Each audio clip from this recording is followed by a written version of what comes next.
Hello all, it's Ben here at Stafford Station Engage. This is what I've been focusing on in this edition, the Stafford goods warehouse, and I've also done some additional work as well with the surrounds of it. So just give you a view there. So I've used 3D printing as well as scratch building the main carcass, the usual way of doing it, and I've also decided some additional bits and pieces around it as well. So what I'll do is I'll just take you through to my previous self and go through the build. So this is the goods shed I want to focus on building. It's the London and North Western Railway goods shed. I didn't think it was a goods shed actually, I thought it was an engine shed. So at the moment, present day, it's no longer a goods shed. As you can see, it's a play centre, and it's fenced off by network rail here. Got the fence there, and it's got breeze blocks all stoned up there. So on the other side, it's then got this entrance here, which I also want to model as well.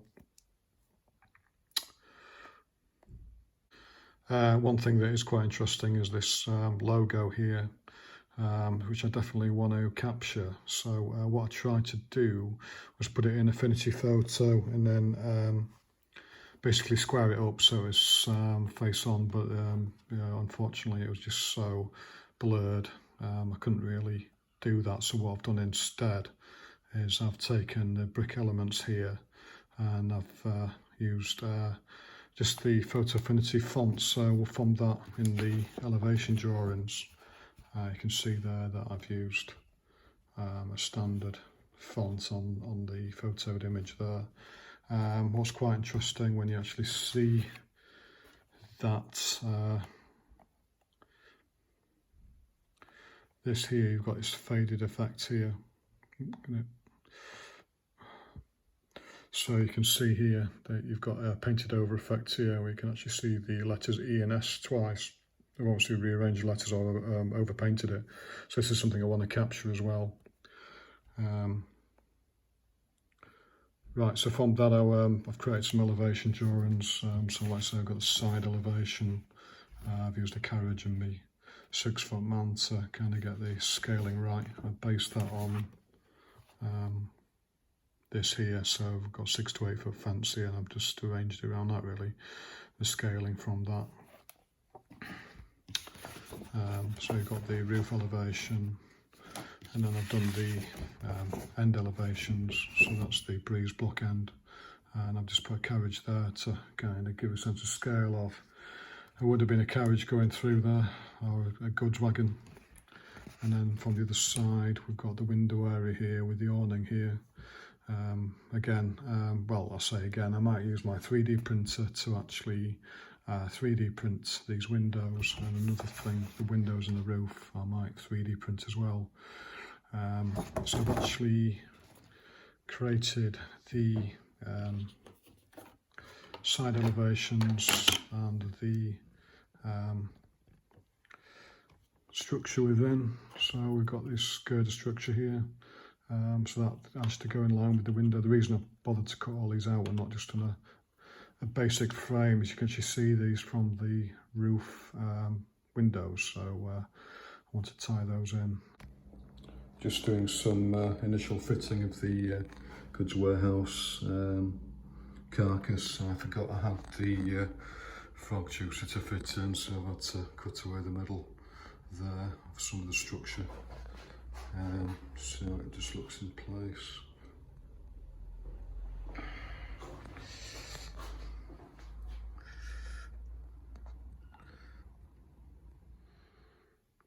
Just completed the main carcass now, and I've decided to paint the structure here in a grey primer. Not sure if I've over-engineered this whole process here. I could have done it slightly differently and just had this as one piece of plastic card going across and then cut in little slots in the upper structure, but this is what I've decided to go ahead with anyway. Just done my print of the one of the warehouse window sections. The printer I've got is a Anycubic Photon Mono 2 resin printer.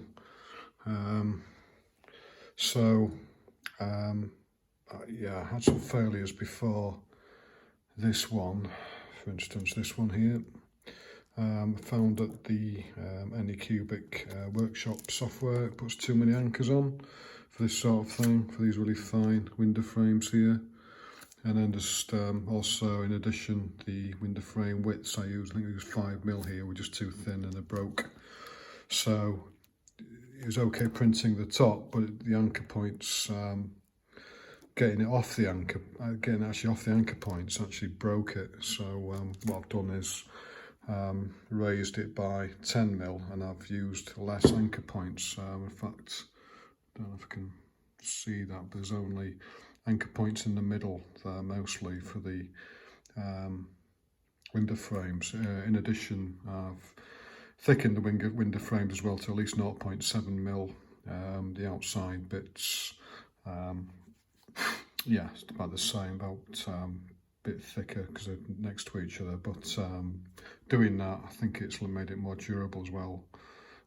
So it's just something to bear in mind if you're printing off something very fine and easily breakable like this. Is you've got to actually watch for cutting off the anchor points, and if there's too many then it'll just break, and also raise up your level in the software as well, so you can get the clippers underneath. So what I'll do now is I'll just pop this in the washer for 5 minutes, and then I'm going to cure it for 3 minutes. Found that's the optimal kind of time at the moment. While it's washing, just to note that I'm using water wash resin, so I didn't really want to take the plunge of using the usual resin because I didn't fancy filling that with IPA. At the moment, it's a bit of a step too far, that. So this is basically tap water at the moment. Well, it's just more manageable really. Also, the basic kit, it comes with only 2 pairs of rubber gloves. So I've got some more rubber gloves. I got some of these microfiber cleaning cloths to clean the bottom of the vat, because you don't want to using tissues and like that, because you don't want it to scratch. You want a microfiber lint-free cloth on the bottom of the vat there as well. I've also got this funnel as well to put the resin back in. Found that these things are just next to useless really, and the resin just spilled over. So yeah, so that's now finished. So I'll get on with doing the curing now. Curing, decided to do 3 minutes, so nearly finished. So yeah, they say for small items you don't really need to take long, and also obviously it's got quite thin elements, so I don't think you need that much time. So get that done. One thing you've got to be aware of when you're 3D printing, in my case using water resin, is disposing the water. You can't just put it down the tap. It's actually toxic waste. So I saw some online where someone was using a water filtration unit. So this is what I'm testing out now. So basically pour it into the top of that and it'll filtrate down here. I've got a tester as well, just to see what the quality of the water is and the end result. So I'm just measuring the filtered water, and it's now got a reading of 0.10, which according to this is in the moderate level, so pretty safe to dispose now. I've clipped off the anchors, so that's the result. You just got to be very careful. I've actually broke one of the spines already. I think each one, I've done 2 of these now, and I've broken 1 spine on each. But when I overcured the first one, which I've thrown away now, I was breaking several spines. So I think 3 minutes curing definitely seems to be the way. So I have got some roof panels and the roof frames printed off. Just put them in just to see what they look like. And also I've done some amendments to the carcass. I kind of didn't factor in the thickness of the brick sheet because I want 3 layers of brick sheet here. So you can see on here, I've got the base, I've got this second layer, then this third layer. They add up to probably about 1.5 mil, and that would widen this from the carcass quite considerably. And also want to fit in this extra overhang here, which is this with these beams supporting. So if I had that on top of the carcass plus the beams, it would move it too far out. So what I've done is recessed the first section here, this square section here in. So I'll be filling them with 2 layers of brick plasticard and then 1 layer on here. So the only extra layer is 1 layer on here.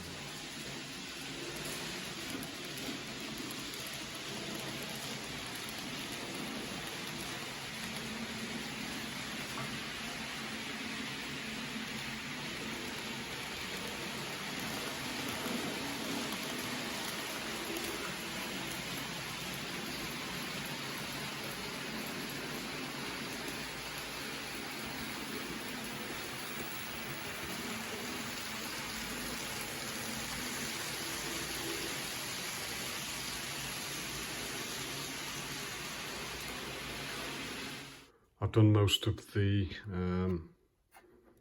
brick facing, so what I've done is actually put the mortar in as well.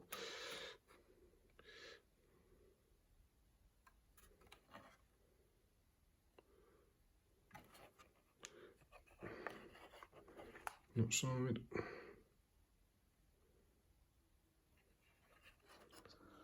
Just printed the entrance and windows to the front there, which is this section here. Managed to get it all on one piece. So I'll get them cut out, and I think they're painted red. Just cleaned those windows up a bit, just to try and for size.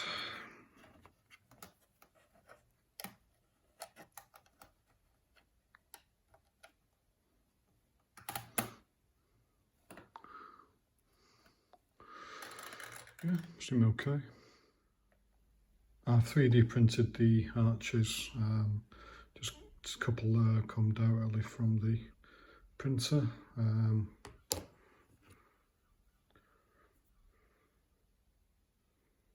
So I've used Tinkercad to do the brick effect and the arch. Tinkercad's brilliant, really. Quite a simple CAD, but you can do some quite nice effects like that, so that's quite nice.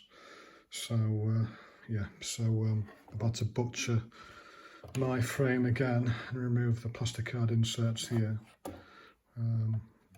But I've actually put a ledge on each side, so hopefully I can get these in. So yeah, so that's going to be the effect.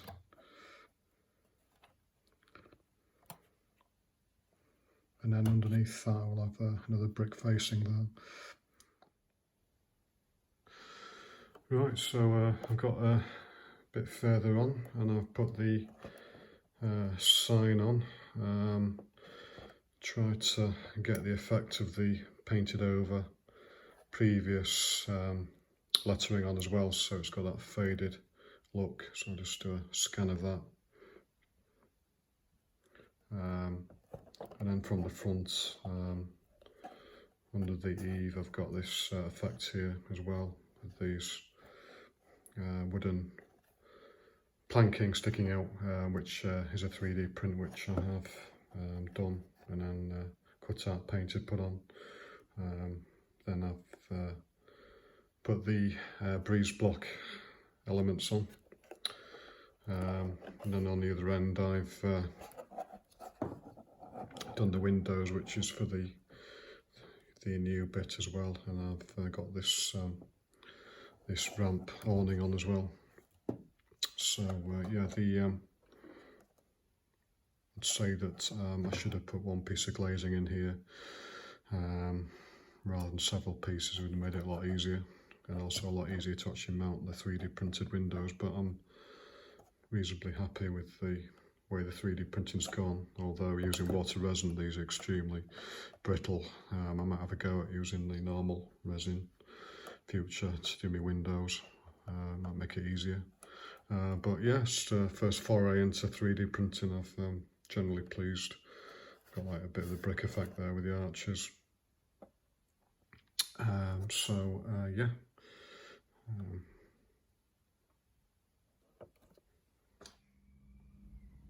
So the next thing I want to do is do this area here, which I want to do this concrete base, which goes over these disused lines. So it'll be a concrete base, and also this area is fenced off around here, and there's a car park as well here, so try and get that in as well. This, however, is too high. I don't want the disused two lines on this court base, so I think I'm going to pull these up, take the court base off and relay them down, because they're just too high. Otherwise it's probably about 3 mil too high to do the concrete area over them, so that's next to do. I've removed the cork underlay for the disuse sidings, and also I've moved them closer to the main line. This is so I can have a bit of a gap here for the goods shed, because I want to do a fence around it as per the prototype, and a fence there as well. In addition, I've just marked up where the car park is going to go at the back, and I'll do some additional work just to line up where the catenary is going to go eventually as well, here. So next stage is to pour this concrete surface over the rails as well. So I've done a depth of about 3 mil up to the track height. Had a bit of a grout disaster. It just didn't set. It could have been when I was skimming it. I was putting too much water on the skimmer, and it was just too much high water content. But waited 36 hours, just not set. I don't think it was going to set. I think it's turned into this horrible fudgy sort of kind of substance. It's not like this where it's really hard. So I'm giving up on grout. I'm gonna ordered some Smooth It from Woodland Scenic, so hopefully this time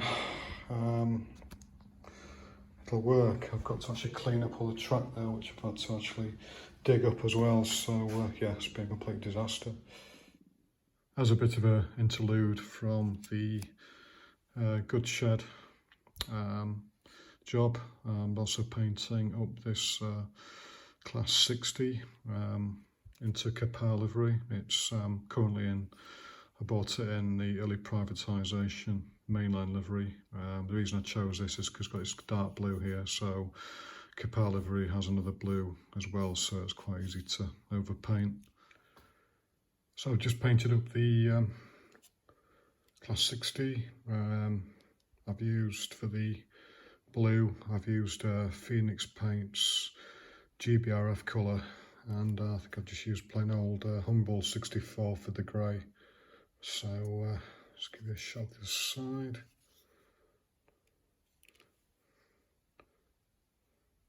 So what I need to do now then is just fix the decals. So these are decals, so get on with those.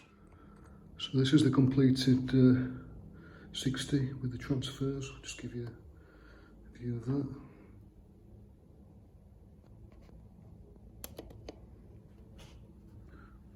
It's got the other wagons railed up, just to have a look at it in situ. So I've got 10 wagons in total, some with the Capar logo, some not, just the standard VTG logo. So yeah, quite pleased with the transfer.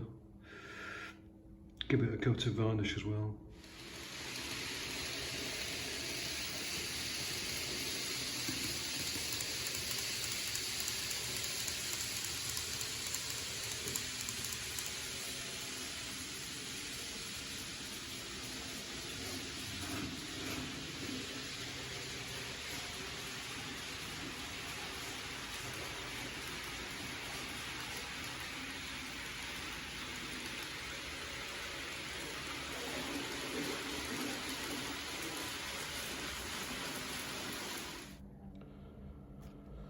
The smoother is dried, but it's extremely crumbly at the edges, especially the board edge here. So I've used just model filler to do the edges, and I've also just put a coating of PVA on top just to help seal it. Got the plaster dried, varnished, and then I've just with the airbrush done some effects there as well for the surface as well for this yard.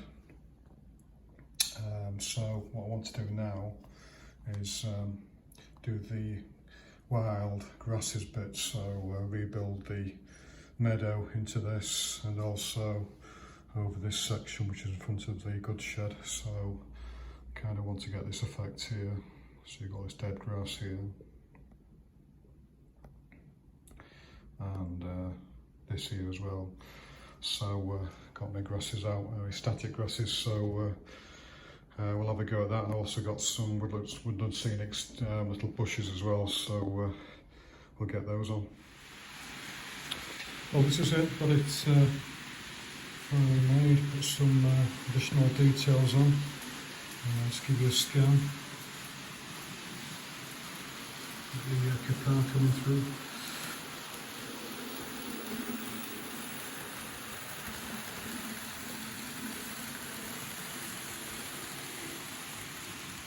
Yeah, so thanks for watching. Interesting build, especially the 3D printing, with an extra bit there. So yeah, it's been an interesting one. So not sure what I'll concentrate on next, but maybe one of the factories there. So what I'll do is just leave you with some running shots. Cheers.